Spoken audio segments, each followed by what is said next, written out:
Assalamu alaikum wa rahmatullahi wa barakatuhu. Timwemike Allahu subhanahu wa ta'ala komanso timfunire mafuna abwino mtumiki wako komaliza mtumiki wathu Muhammad sallallahu alaihi wasallama akubanja lache komanso maswahaba ake.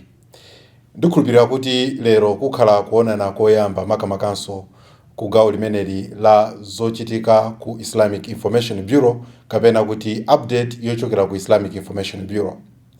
Pamene ino muzikhala mukuonera ma update amenewa, insha Allahu ta'ala tikhala tukubwereserani zosiyana-siyana kuti muzidziwa kuti kodi ku bureau tikuchita chiyani, komanso ndi chani chimene ino mungathe kuchipeza mwachangu kuchokera ku Islamic Information Bureau. Ndikudziwa kutinso mwina ena mwa inu mwangokhala kuti mwamba kuzindikira kumene kapena kuti mwadziwa kumene kuti kuli Islamic Information Bureau. Kodi Islamic Information Bureau ndi chani? Idayamba liti? Funso limeneli ndikuyankhireni tunchire tisanapite chitsogolo. Islamic Information Bureau ndi bungwe kapena kuti nthambi ya bungwe lalikulu la Muslim Association of Malawi limene limayang'ana gawo lokhuzana ndi dawa kapena kuti kuphunzitsa anthu chiphunzitso cha Chiislamu. Ndipo department imeneyi idayamba chaka kapena idakhazikitsidwa chaka cha 1999. Ndipo ofesi yake yoyamba inali kuno ku Blantyre. Ndipo ofesi imeneyi makamaka idali Mulimbi. Kuchokera 1999 kufikira nthawi ino pakati pa ndithu alhamdulillah takhala tikutsegula maofesi ochuluka kwambiri. Komabe idafika nthawi imene tidaseka maofesi m'mizinda komanso maboma osiyana-siyana, kotero kuti pakadali pano tili ndi maofesi anayi okha. Tili ndi ofesi ya ku Balaka imene imatchedwa kuti Balaka Islamic Information Bureau, komanso ofesi ku Lilongwe Islamic Information Bureau, chimodzimodzinso ku Mangochi ndi ya kuno ku Limbi Islamic Information Bureau. Maofesi amenewa mumakhala munthu amene timamutcha kuti coordinator. Ndipo coordinator ameneyu amakhala kuti iyeyo ndi shekhe, ndi wophunzira ndithu za malamulo a Chiislamu, komanso iye akudziwa zokhuzananso ndi za dziko lapansi mmene zikuyendera. Ndipo amadziwanso kuti kodi za dziko lapansizi angathe kuzifanizira bwanji, komanso angazitanthauzire bwanji malingana ndi malamulo a Chiislamu. Ndiye tikapita mwachitsanzo ku Balaka Islamic Information Bureau ndi ofesi imene ili pa Balaka Islamic Center.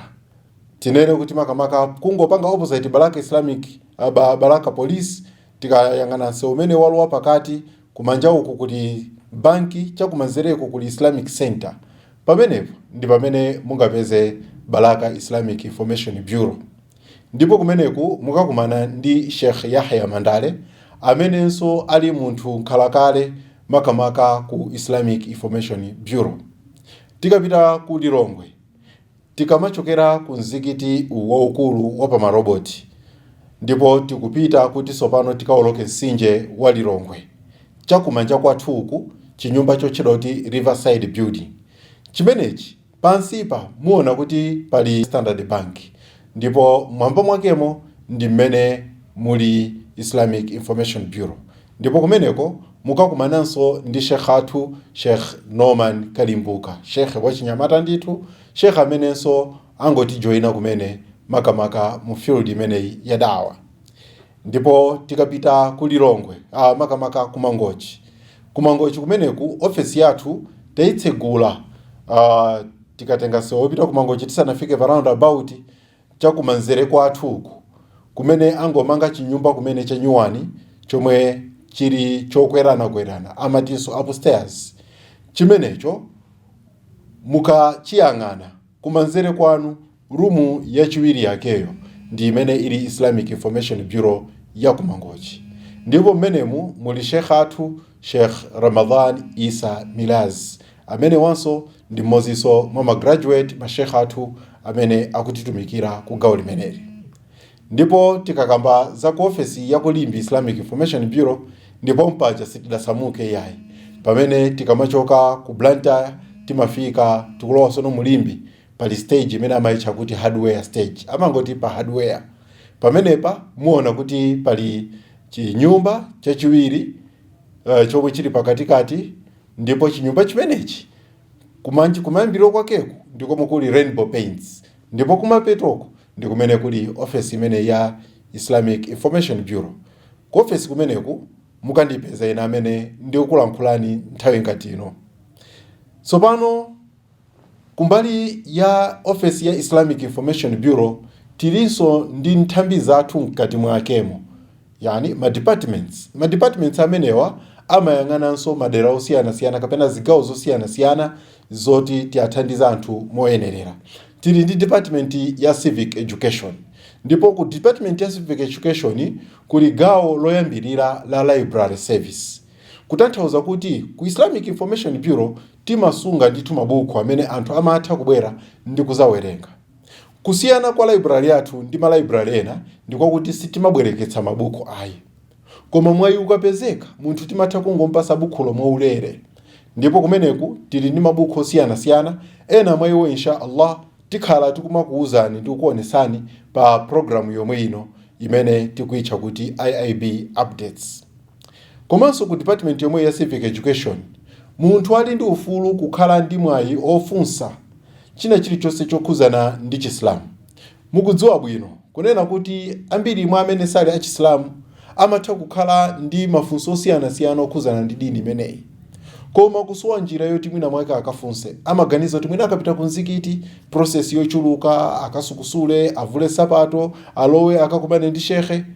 Koma tinafewetsera anthu amenewa amene asala achisilamu, komanso ndi amene ali achisilamu omwe amene ali ndi mafunso osiyana-siyana adini achipembedzo chimenechi, kuti athe kubwera azakumane ndi ma coordinators athu amenenso ali ndi mashekhe kuti azathe kuwafunsa kuti azapasidwe yankho loyenerera. Islamic Information Bureau idakhazikitsidwa ndi cholinga chokuti tizapasa anthu uthenga woonadi wa Chisilamu. Dziko lapansi lakhala lufotokoza zambiri zabodza zochi kapena kuti akhala akukamba bodza lochuluka kwambiri kuchinamizira Chisilamu. Koma Islamic Information Bureau tidatsegula ndi cholinga choti mabodza amenewo tizitha kuchosa pang'ono-pang'ono kwapanga clear makamaka kwa anthu amenenso ali ready, ali okonzeka kuti azachoseredwe mabodza amenewa.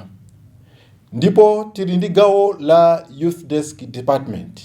Gawo limeneli ndi gawo la zachinyamata, ndipo kumeneku tili ndi moziso mwa achinyamata amene ali Abdulhamid Imedi Chibwe, yemwenso ntchito yake iyeyo ndi kukonza maprogramu okhuzana ndi achinyamata. Tilinso ndi gawo linanso kumeneku la Marital Counseling Department.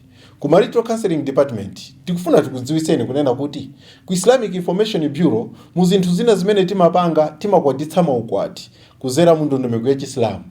Ndiye zimakhala zomvetsa chisoni kwambiri kuti ena amatha kukhala ndi maganizo kuti tasiyana banja, ndiye amakalithesera banja lija ku court, pomwe ali ndi mwayoti atha kupeza tribunal ya Chisilamu kapena kuti nthambi ya Chisilamu imene ingathe kuwathandiza kuti ukwati wawo athe kulumikizana bwinobwino motengera ndi Chisilamu. Ndiye ku Islamic Information Bureau tilinso ndi department imeneyi ya Marital Counseling. Ndikhulupirira wanena kuti mu programu yosatira insha Allah mukakhala pompo tizakhalanso tikulongosola zambiri zosiyana-siyana za ma department amenewa, komanso ndi zinthu zimene ife tikupereka kwa inu anthu kuti muzitha kudziwa komanso kuzindikira zokhuzana ndi Islamic Information Bureau.